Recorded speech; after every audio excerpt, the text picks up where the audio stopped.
desemprego tem queda em 22 estados no segundo trimestre do ano. Termina hoje o prazo para as famílias atualizarem suas informações no Cadastro Único. E você vai ver também. Decreto que regulamenta empréstimo consignado a quem ganha Auxílio Brasil é assinado pelo governo. Nos 5 primeiros meses do ano, o faturamento do setor de panificação ultrapassou os resultados de 2021. Novos bombardeios ocorrem perto de usina na Ucrânia e região corre risco nuclear. E ainda, chuva de meteoros atingirá hoje o seu pico. O fenômeno acontece todos os anos quando a Terra passa pelos fragmentos de um cometa. Essas e outras notícias você confere a partir de agora. Olá, boa tarde, seja muito bem-vindo a essa edição de sexta-feira. Estamos ao vivo e agora são 1h02 pelo horário de Brasília. Boa tarde, Dani. Boa tarde, Pati. Boa tarde a você que nos assiste. Vamos juntos conferir o que é notícia no Brasil e no mundo nesta sexta-feira. Começamos essa edição falando de economia. O desemprego teve queda em quase todos os estados brasileiros no segundo trimestre do ano. Pernambuco registrou o maior recuo entre abril e junho.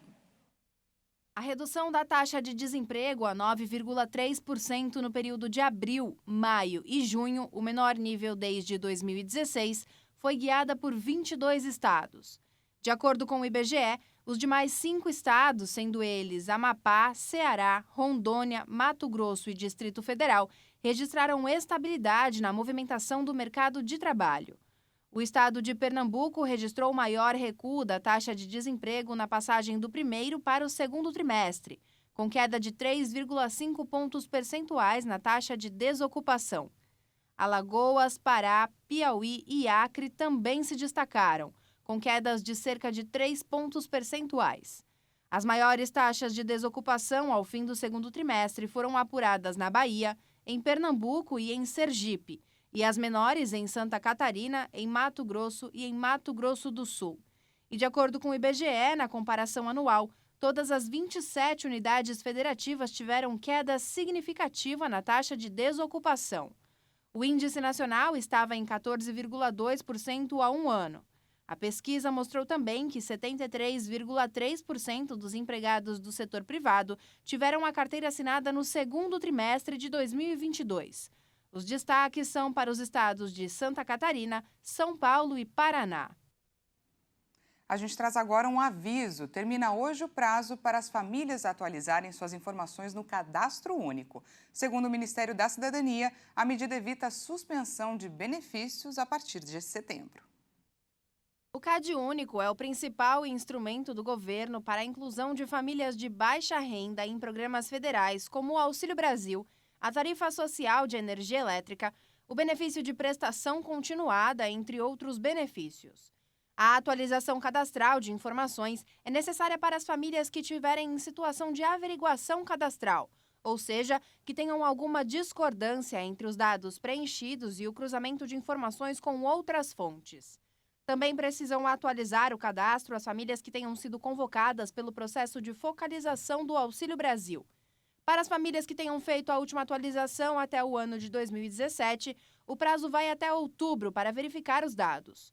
Os processos estão em andamento desde fevereiro e incluem 8 milhões de famílias. A falta de atualização dos dados do Cadastro Único pode levar à suspensão de benefícios e posterior cancelamento. Se os registros não forem regularizados, as famílias podem ser excluídas do Cadastro Único a partir de julho de 2023. As informações são utilizadas ainda pelos estados e pelos municípios para a implementação de políticas públicas. O governo federal editou um decreto que regulamenta o empréstimo consignado a quem ganha Auxílio Brasil. A medida foi publicada na edição de hoje do Diário Oficial da União. Vamos ver. Quem recebe o Auxílio Brasil e outros benefícios de transferência de renda do governo vai poder fazer um empréstimo consignado com desconto direto na fonte. O presidente Jair Bolsonaro sancionou uma lei que permite descontar até 40% do valor do benefício para o pagamento de crédito e financiamentos. O beneficiário pode ter mais de um desconto relativo a empréstimo ou financiamento, desde que não seja superior ao limite previsto em lei. O valor deve ser observado no momento da contratação, com o comprometimento do percentual permitido.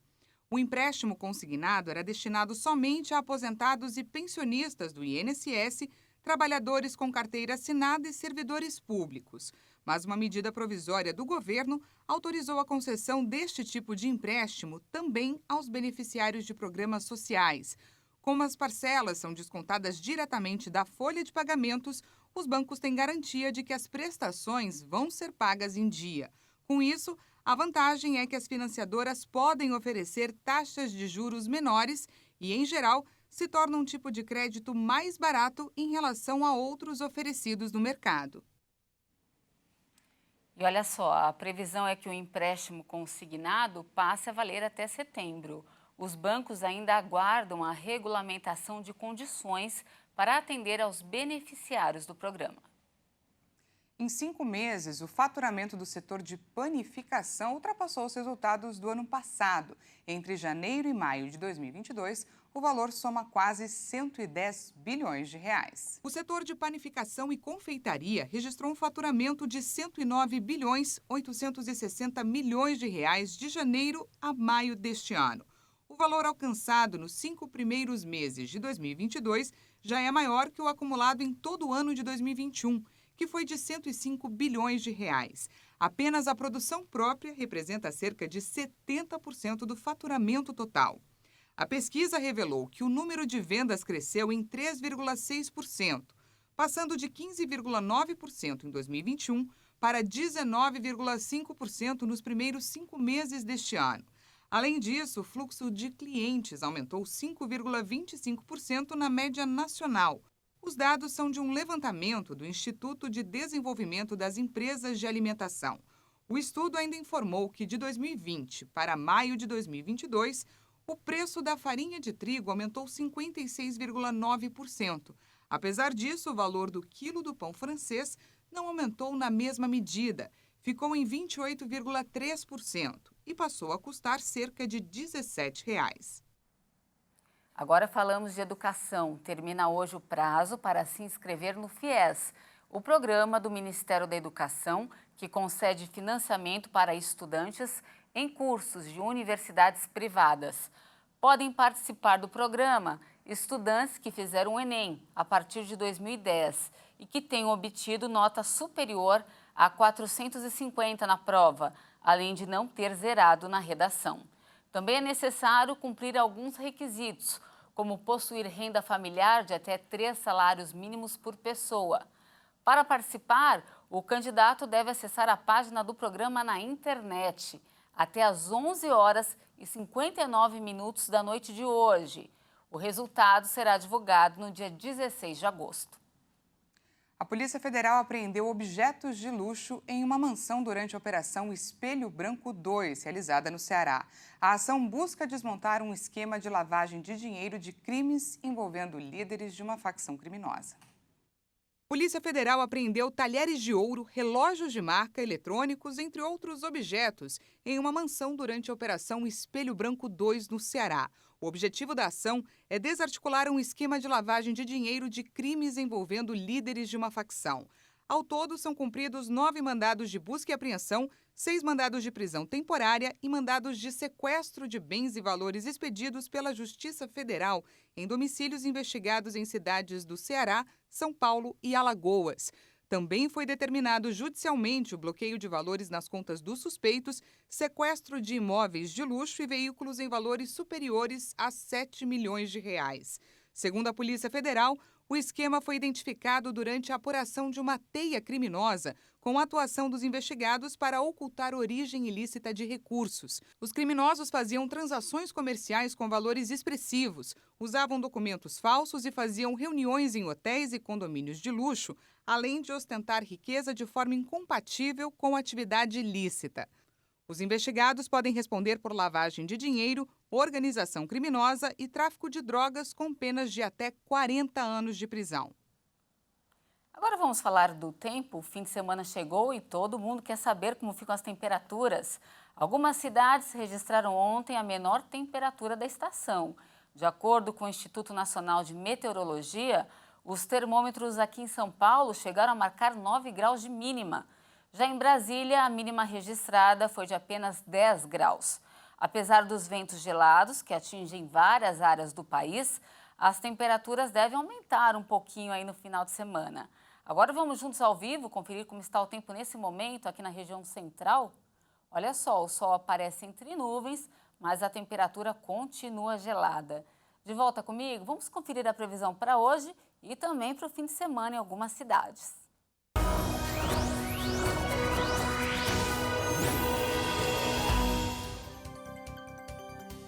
De olho aqui no nosso telão, começando por Salvador, a cidade deve registrar hoje máxima de 27 graus, com previsão de chuva a qualquer hora do dia.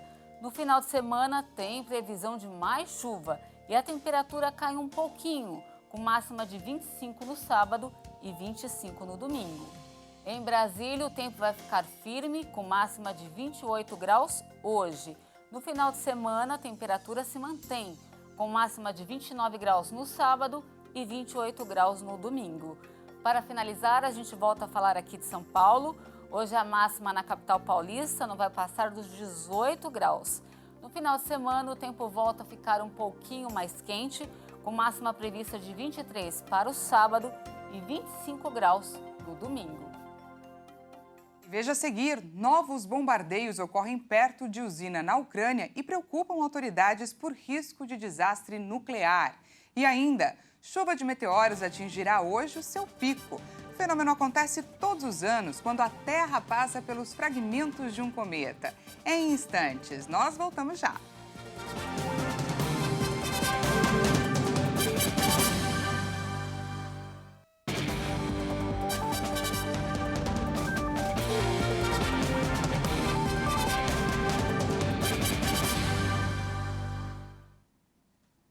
Estamos de volta ao vivo, agora são 13 horas e 17 minutos pelo horário de Brasília e voltamos com o destaque internacional. Após novos bombardeios perto da usina nuclear de Zaporizhia, na Ucrânia, o chefe da Agência Internacional de Energia Atômica, Rafael Grossi, disse que a situação na área é grave. Diante do Conselho de Segurança da ONU, o argentino pediu que uma missão seja autorizada na central. A situação na usina nuclear de Zaporizhia, na Ucrânia, é grave. O alerta foi feito nesta quinta-feira pelo chefe da Agência Internacional de Energia Atômica, Rafael Grossi, perante o Conselho de Segurança da ONU. Particularmente, continuo muito preocupado com a situação na usina nuclear de Zaporizhia e reitero que qualquer ação militar que coloque em risco a segurança nuclear deve parar imediatamente. Essas ações militares, caros colegas, perto de uma instalação militar tão grande, podem levar a consequências muito graves. O argentino afirmou que espera que a agência receba autorização o mais rápido possível para avaliar a situação da maior usina nuclear da Europa. Ocupada pela Rússia desde os primeiros dias da ofensiva militar, a central é alvo de bombardeios nos últimos dias, pelos quais Kiev e Moscou se acusam mutuamente. Senhor presidente, o que vem ocorrendo nos últimos dias na usina é a combinação das ações criminosas do regime de Kiev contra a infraestrutura nuclear e os funcionários que servem as instalações, que durante meses não tiveram qualquer reação internacional. Caros colegas, nenhum de nós pode parar o vento se ele carregar radiação. Mas juntos somos capazes de parar um Estado terrorista. E quanto mais cedo pararmos a Rússia, mais cedo a Europa e o mundo poderão se sentir seguros novamente. Mais cedo, nesta quinta, novos bombardeios foram registrados no entorno da usina. Os dois países em guerra relataram 5 ataques com foguetes perto de uma área de armazenamento de material radioativo. O operador das usinas ucranianas informou que o episódio danificou vários sensores de radiação. No centro de uma disputa diplomática e econômica entre China e Estados Unidos, a Huawei, uma empresa gigantesca de telecomunicações chinesa, teve uma queda de 5,9% na receita anual no primeiro semestre. A empresa, que enfrenta sanções dos Estados Unidos, faturou o equivalente a mais de 227 bilhões de reais entre janeiro e junho, em comparação com o equivalente a 242 bilhões de reais no mesmo período no ano passado. O presidente em exercício da companhia, Ken Hu, admitiu que a pandemia e a situação econômica global afetaram fortemente as atividades do grupo.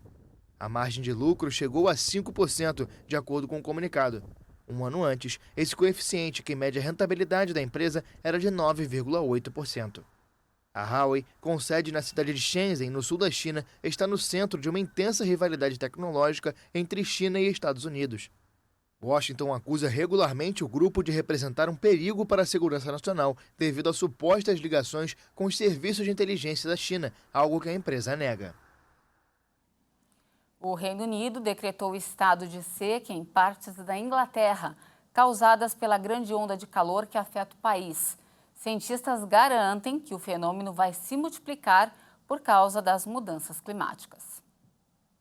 A medida declarada pela primeira vez desde 2018 surge em meio a uma onda de calor no Reino Unido, a segunda neste verão em um país não acostumado a altas temperaturas. Cientistas garantem que ondas de calor como esta vão se multiplicar e se prolongar devido às mudanças climáticas. Um alerta laranja para calor extremo está em vigor desde quinta em quase todo o sul da Inglaterra e parte do país de Gales, e deve durar até esta sexta, mas o calor recorde de 40 graus Celsius de 20 de julho não deve ser superado. O Reino Unido teve o mês de julho mais seco registrado em algumas regiões e o primeiro semestre mais seco já registrado desde 1976. Autoridades afirmaram que vão continuar a monitorar a situação de perto e vão tomar medidas adicionais se necessário. Um homem foi morto nos Estados Unidos depois de tentar entrar armado em um escritório do FBI. Um homem armado que tentou entrar em um escritório do FBI em Cincinnati, no norte dos Estados Unidos, foi morto pela polícia depois de horas de confronto nesta quinta-feira. O tenente Nathan Dennis deu detalhes do caso. O homem tentou atravessar a área de controle de segurança do escritório. Depois de um tempo, as negociações falharam. Não tivemos sucesso, então a polícia começou a trabalhar para levar o suspeito sob custódia. Táticas menos do que letais foram utilizadas. O suspeito então levantou uma arma de fogo para a polícia e tiros foram disparados por policiais no local. A imprensa informou que o homem atirou com uma pistola de pregos e empunhava um rifle tipo AR-15. A polícia italiana informou nesta sexta-feira que um homem foi resgatado em Roma após ficar preso em um túnel que desmoronou. De acordo com as autoridades, o túnel foi supostamente cavado por bandidos que queriam acessar um banco na região. Os bombeiros levaram 8 horas para chegar ao ponto onde o suspeito estava, sob uma estrada da capital italiana. A operação de resgate envolveu dezenas de pessoas e o homem foi levado a um hospital. O túnel escavado começava em uma loja desocupada que havia sido alugada recentemente. Ninguém prestou muita atenção porque a loja foi alugada e todos pensamos que as pessoas que alugaram estavam reformando o local. Então não suspeitamos e também não ouvimos barulhos.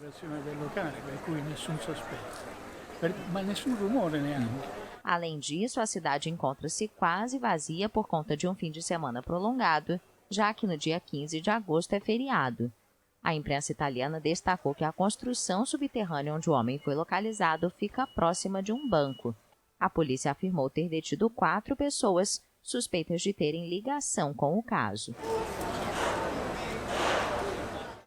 Agora a gente fala sobre a França, que recebeu apoio de pessoal e equipamentos de países europeus para continuar a combater os incêndios florestais.